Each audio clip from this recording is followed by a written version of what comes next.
नमस्कार साथियों, आप सभी का आपके अपने YouTube चैनल पर मैं स्वागत करता हूं। मैं हूं राज पुरोहित सर।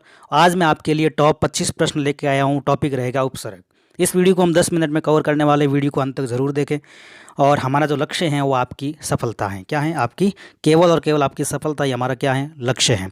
बढ़ते हैं आगे। हम शुरुआत करने वाले इस सीरीज़ को। ये सीरीज़ आपको कैसी लग रही है कमेंट में ज़रूर बताएँ। वीडियो को अंत तक ज़रूर देखें। आप सभी का स्वागत पुनः आपके अपने यूट्यूब चैनल पर, जिसका नाम है राज पुरोहित सर हिंदी।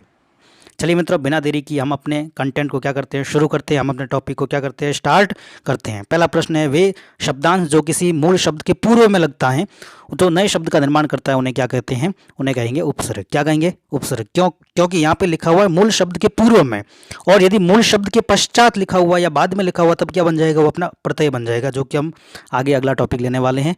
अभी हम बात करें उपसर्ग की। दूसरा प्रश्न जो है, हिंदी में प्रयुक्त संस्कृत के उपसर्गों की संख्या पूछी गई है। हिंदी में प्रयुक्त संस्कृत के उपसर्गों की संख्या पूछी गई, जो कितनी है? 22। कंटेस्ट कर दो, याद कर दो आप।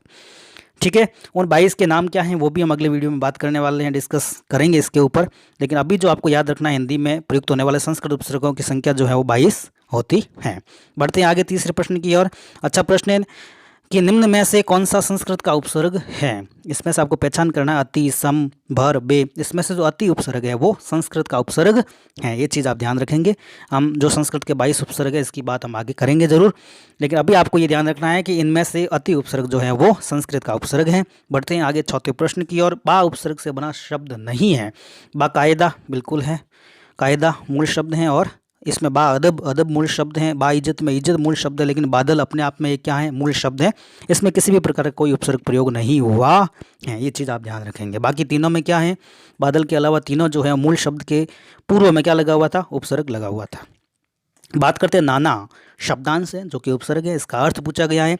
बोलते नाना प्रकार की बातें, यानी कि अनेक प्रकार की बातें, विविध प्रकार की बातें। इसमें से ऑप्शन जो है विविध, वो अपना क्या हो जाएगा? सही हो जाएगा। अगर विविध नहीं है तो अनेक शब्द मिलेगा आपको, जो नाना उपसर्ग का क्या होगा? अर्थ होगा। बढ़ते हैं आगे अगले प्रश्न की। और अगला प्रश्न क्या कहता है कि आहार, ऐसे प्रश्न बहुत ट्रेंडिंग चल रहे हैं आजकल, कि आहार में उपसर्ग लगने पर आहार बनता है। ठीक है ना? और जिसका अर्थ होता है भोजन। तो हार में ऐसा कौन सा उपसर्ग लगाएं कि जिसका अर्थ छोड़ना बन जाए? छोड़ना मतलब त्याग, तो परिहार हो जाएगा। क्या हो जाएगा? परिहार हो। उपहार का मतलब भेंट हो गया। ठीक है ना? विहार का मतलब भ्रमण करना होता है। बढ़ते आगे अगले प्रश्न की ओर। दुष्कर शब्द में कौन सा उपसर्ग प्रयुक्त हुआ है? देखो, पहला जो ऑप्शन है ना, ये संधि का विषय है। दूसरा दुष जो बी है ये होगा नहीं, क्योंकि सीधा दे रखा है। तीसरा ऑप्शन है दुष, ये अपना एकदम सही है। और दु उपसर्ग तो है, लेकिन दुष्कर में प्रयोग नहीं हुआ है। ठीक है। बढ़ते हैं आगे अगले प्रश्न की ओर। निम्न में से किस उपसर्ग का अर्थ जो होता है समान होता है? देखो, पहला जो है ना ऑप्शन सम, जो म हलंत में है, हल चिन्ह में, इसका मतलब होता है सम्यक, ठीक, उचित प्रकार से। ठीक है।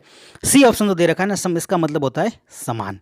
आई बात समझ में? बी ऑप्शन में स का मतलब होता है सहित या समेत, और डी इस प्रकार कोई उपसर्ग है ही नहीं, समा। ठीक है। तो अपना उत्तर हो जाएगा क्या? सी हो जाएगा, सम। आविष्कार शब्द का उपसर्ग कौन सा? आविष्कार शब्द में उपसर्ग कौन सा? ठीक है। आविष और आवी या आविष। देखो, आवी स सड़क, ठीक है ना, इस प्रकार का उपसर्ग होगा। संधि का नियम है, इसमें जो है वो श में बदल जाता है। बात करते हैं अगले प्रश्न की ओर। सावधान शब्द में किस प्रकार का उपसर्ग जो है प्रयोग हुआ है? तो सावधान शब्द में स प्लस अवधान होता है। यहाँ पर संधि होगी या दीर्घ संधि के अंतर्गत ये उदाहरण है। तो स प्लस अवधान बराबर सावधान बराबर स उपसर्ग। ठीक है। और अवधान क्या है? मूल शब्द। धान मूल शब्द है, और इसमें भी उपसर्ग है। बात करते हैं आगे। यहाँ पर ऑप्शन के अकॉर्डिंग अपना स हो जाएगा। बिन खाया शब्द में कौन सा उपसर्ग प्रयोग हुआ है? बिन खाया है ना, बिन पिया, बिन खाया, बिन तोड़ा। तो इस प्रकार के जो शब्द हैं, बिन उपसर्ग यहाँ पे प्रयोग हुआ है। तो ऑप्शन नंबर सी है वो एकदम सही हो जाएगा। बढ़ते हैं आगे अगले प्रश्न की ओर। तो इसमें आपको ध्यान रखना है, बिन खाया, यहाँ पे खाया मूल शब्द है और बिन क्या है? उपसर्ग है। निम्न में से किस शब्द में परा उपसर्ग नहीं है? देखो, पराकाष्ठा मूल शब्द है, पराधीन, पराजय, जय मूल शब्द हैं, पराक्रम मूल शब्द है, लेकिन पराधीन में पर और अधीन की संधि हुई है, और दीर्घ संधि का विषय है यहाँ पर। तो पराधीन हो जाएगा। पर प्लस अधीन, यहाँ पे पर उपसर्ग है। क्या होगा? पराधीन में पर है, परा नहीं है। ओके, आगे बढ़ते हैं। गमन शब्द का विपरीतार्थक बताने के लिए उपयुक्त उपसर्ग बताइए। गमन का विपरीत आगमन है ना, गमन यानी जाना, आगमन यानी आना। तो अपना बी ऑप्शन सही हो जाएगा। क्या पूछा है, ऐसे प्रश्न भी आपको ध्यान रखना, विपरीतार्थक बनाने के लिए कौन सा उपसर्ग लगाए। इस प्रश्नों के लिए भी आपको, इस प्रश्न के लिए आपको तैयार रहना पड़ेगा, ठीक है। आचार शब्द में कौन सा उपसर्ग लगाएं कि उसका अर्थ जुल्म हो जाए। मैंने कहा ना ऐसे प्रश्न ट्रेंडिंग है और ये आपको तो याद करके ही जाना, इस प्रकार की तैयारी आपकी होनी चाहिए। तो आचार शब्द का जो उपसर्ग इसमें क्या लगाए कि जुल्म हो जाए, तो अत्याचार, अति धनाचार, ये यण संधि का विषय है, तो आपको ध्यान रखना है इधर, अत्याचार तो आधा हो जाएगा।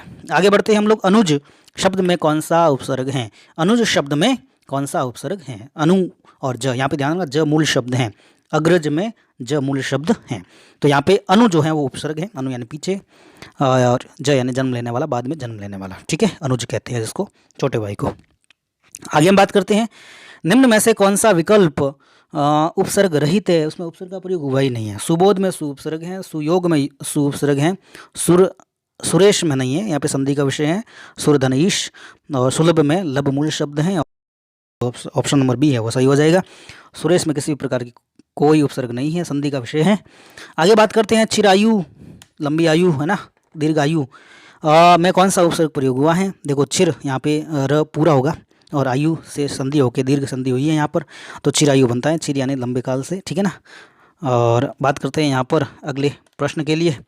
अगला प्रश्न जो है वो है आपका, निम्न में से किस शब्द में वी उपसर्ग का प्रयोग नहीं हुआ है। विजय, जय, विजय, ठीक है। विख्यात, ख्यात यानी प्रसिद्ध, और विख्यात यानी विशेष रूप से प्रसिद्ध। विटप, ठीक है ना, ये तो मूल शब्द है, विटप उपसर्ग है नहीं इसमें। विनम्र में नम्र मूल शब्द है और वी उपसर्ग है, इस प्रकार से विनम्र शब्द का निर्माण हुआ है। निम्न में से आगे बात करते हैं, समन्वय शब्द में कौन सा उपसर्ग प्रयोग हुआ है। देखो सम, अच्छी प्रकार से जो चीज़ें अन्वय हो जाती हैं उसे हम कहते हैं समन्वय। सम का मतलब होता है समान, और स का मतलब सहित, और सम का मतलब हलंत वाला, जो हल वाला है, इसका मतलब होता है उचित प्रकार से, ठीक प्रकार से, भली प्रकार से, अच्छी तरह से अन्वय होना, तो अपना सी ऑप्शन सही हो जाएगा। सु का मतलब यहाँ तो कोई विषय ही नहीं है। बात करते हैं 20वें प्रश्न की, और अभ्युदय शब्द में कौन सा उपसर्ग है। यहाँ पे संधि का विषय है।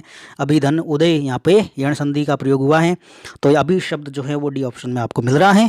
इस प्रकार के भी प्रश्न जिसमें संधि कार्य हो गया है, ऐसे भी प्रश्न आपको देखने को मिलते हैं, इसके लिए भी आपको तैयार रहना है। बढ़ते हैं 21वें प्रश्न की, और क्या क्या कहता है कि निम्न में से कौन सा उपसर्ग विदेशी उपसर्ग है। देखो आपको पता होना चाहिए, एक तो हिंदी के उपसर्ग होते हैं, एक अपने संस्कृत के होते हैं, और एक विदेशी उपसर्ग होते हैं। यहाँ पे जो बे उपसर्ग है वो आपका विदेशी है, बाकी बिन, नाना, भर ये जो है वो विदेशी उपसर्ग नहीं है, ये अन्य कैटेगरी के अंदर आते हैं। इसके बारे में विस्तृत बात करेंगे हम। और दुरात्मा शब्द में कौन सा उपसर्ग है।